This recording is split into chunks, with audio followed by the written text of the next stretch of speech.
সকালে ঘুম থেকে উঠে দেখি কারেন্ট নাই, কারেন্ট নাকি 5টার দিকে আসবে। তো আমরা সকলে আসছি মেঘনা নদীতে গোসল করতে। তো এখানে আছে শাহাদত মামা। তো মামা, মানে বাসায় থাকা অবস্থায় যে গরমটা ছিল, এই জায়গায় আসার পর কি ফিল দিচ্ছে? এই জায়গায় আসার পর সেই ওয়েদার, সেই একটা বন্ধু, এই জায়গায় আসে কেমন লাগছে? বইয়ের মতন গার্লফ্রেন্ড যেরকম ফিল দেয় সেরকম হচ্ছে। ও আচ্ছা, ঠিক আছে মামা, কিরকম ফিল দিচ্ছে এই জায়গায় আসার পর? মানে আমি ঠিক মানে গার্লফ্রেন্ড শুতে আসি। জাহিদ বন্ধু, কিরকম ফিল দিচ্ছে বন্ধু? অনেক সুন্দর, অনেক সুন্দর একটা জায়গা, তাই না?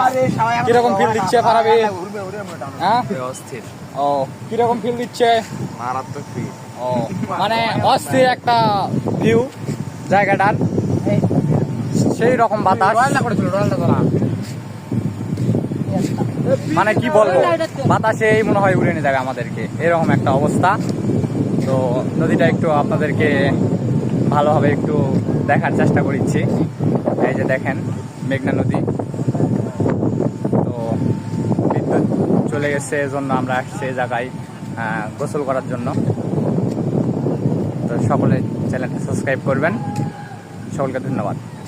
আর ভিডিওটা কেমন লাগলো বলবেন।